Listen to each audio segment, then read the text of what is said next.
Welcome, today in front of me NUBIA Red Magic 5S, and I'll show you how to check battery temperature with Ampere app on this device.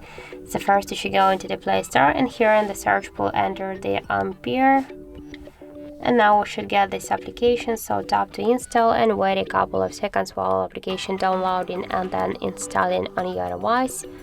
After that, just click here to open the app, click yes I agree, pick close, and on the left down corner tap to OK here.